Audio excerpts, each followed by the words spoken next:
नमस्कार, स्वागत आहे आपलं पुन्हा एकदा मराठी यूट्यूब चॅनल राजश्री क्लबमध्ये.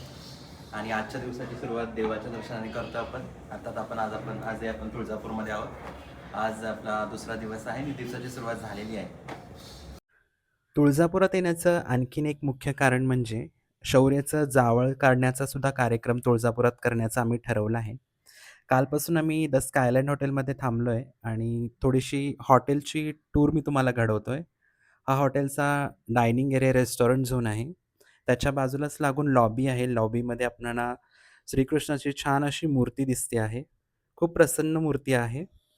शौर्य इथे लॉबीमध्ये मस्ती करतोय आणि लॉबीमध्ये इथे आपल्याला बसण्यासाठी सुद्धा सोफे ठेवलेले आहेत.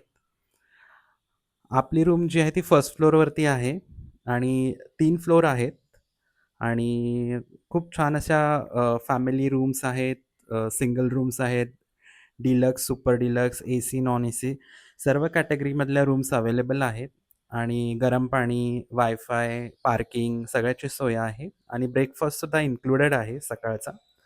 ब्रेकफास्टमध्ये आपल्याला शेवयाची खीर, उपमा, पोहे, कुर्मापुरी आणि इडली, त्याच्यानंतर मेदूवडा आणि कॉफी, चहा सर्व काही इन्क्लुडेड आहे. मी छान असा ब्रेकफास्ट केला आहे आणि आता आम्ही चेकआउट करतोय. आणि आता आम्ही थांबलो इथे तुळजापूरमध्ये कारण सिद्धांच्या घरचे सुद्धा सर्व मंडळी आपल्याला आज जॉइन करणार आहेत. सर्वजण येणार आहेत शौर्याच्या जावळाचा कार्यक्रम करण्यासाठी. सगळेजण आलेले आहेत आणि आता आम्ही आता मिळून पुन्हा एकदा मंदिरामध्ये जाणार आहोत आणि तिथे शौर्याचं जावळ काढायचं आहे. तर इथे जाण्यासाठी आम्हाला गुरुजीच सहकार्य करणार आहेत. कारण गुरुजी आजच्या कार्यक्रमासाठी सुद्धा आपल्यासोबत असणार आहेत. आतमध्ये जाण्यासाठी सर्वजण ग्रुपने गेलेलो आहोत. कारण सिक्युरिटीचा इश्यू असल्यामुळे. आणि शौर्याचे मम्मी-पप्पा, आई आणि सिद्धांच्या वहिनी आणि 2 लहान मुलं अगोदरच मंदिरात गेले आहेत. हे जावळ काढण्याचं ठिकाण आहे, जिथे दादा-वहिनी जावळाची पूजा करतायत. गुरुजी त्यांच्याकडून पूजा करून घेतायत आणि आता शौर्याचं जावळ काढलं जातंय. इथे जावळ काढण्याची एक वेगळी परंपरा आणि पद्धत आहे. इथे खाऊच्या पानामध्ये कात्रीमध्ये धरून जावळ काढलं जातं पूर्ण. वस्तारा लावला जात नाही. शौर्य थोडासा रडतोय आणि रुद्रांश नाही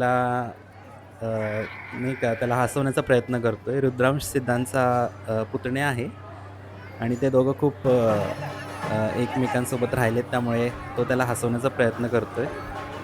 इथे शौर्याचं जावळ काढून झालंय. त्याला थोडीशी अंघोळ घातली आहे आणि सिद्धांच्या मामी त्याच्यासाठी ड्रेस घेऊन आल्यात आणि त्याला ते आहेर करतायत. त्याला नवीन ड्रेस घातलाय जावळ काढल्यानंतर आणि इथे आम्ही सर्वांनी पुन्हा एकदा फॅमिली फोटो घेतलाय. पुन्हा एकदा दर्शन घेतलंय देवीचं आणि जो आपण आता बघतोय तो चिंतामणी पाषाण आहे, जो देवीच्या मंदिर परिसरामध्येच आहे. या पाषाणाचं असं महत्त्व आहे, की जर उजवा, डावा आणि स्थिर असे 3 कौल देवी देते. हो असेल तर उजवा, नकार असेल तर डावा आणि स्थिर असेल तर ॲज इट इज असंच आहे. सिद्धांच्या आई आपल्याला दिसतायत आणि मामी आहेत आणि मामीच्या दोघी बहिणी आणि मामीच्या आई असे सर्वजण सुद्धा मंदिर परिसरामध्ये आले होते आणि खरं तर मी आणि आईसुद्धा आता इथे आपल्याला दिसतो आहे. पायऱ्या जास्त हेवी असल्यामुळे सर्वांना आतमध्ये यायला म्हणजे तेवढं जमत नव्हतं, त्यामुळे सगळेजण बाहेर थांबले होते. आता आम्ही सर्वांनी जावळ काढून झालेलं आहे शौर्याचं. पुन्हा दर्शन घेतलंय आणि मग आता आम्ही सिद्धांच्या मामाच्या घरी चाललोय. सिद्धांच्या मामाचं गाव तुळजापूरच आहे. हे सिद्धांच्या मामाचं घर आहे.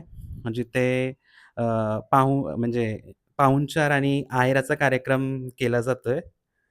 सिद्धांच्या वहिनीला माझी वहिनी आहेर करते आणि त्यांनी सुद्धा माझ्या वहिनीला आहेर केला आहे. हे सिद्धांचे मामा-मामी आहेत ज्यांचा आपण आहेर देतोय त्यांना.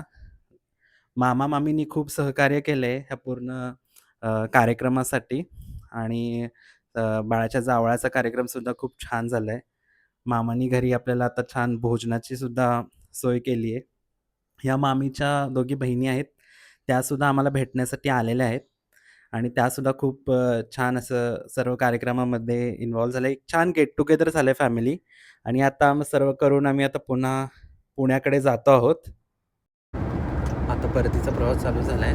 देवीचं दर्शन वगैरे सर्व व्यवस्थित करून आम्ही आता पुन्हा पुण्याच्या दिशेनं चाललो आहे आणि आता रात्रीचे जवळपास 8-8:30 वाजले आणि आता आम्ही घराकडे पुन्हा निघालो. आई राजा उदो उदो सदानंदाचा उदो उदो.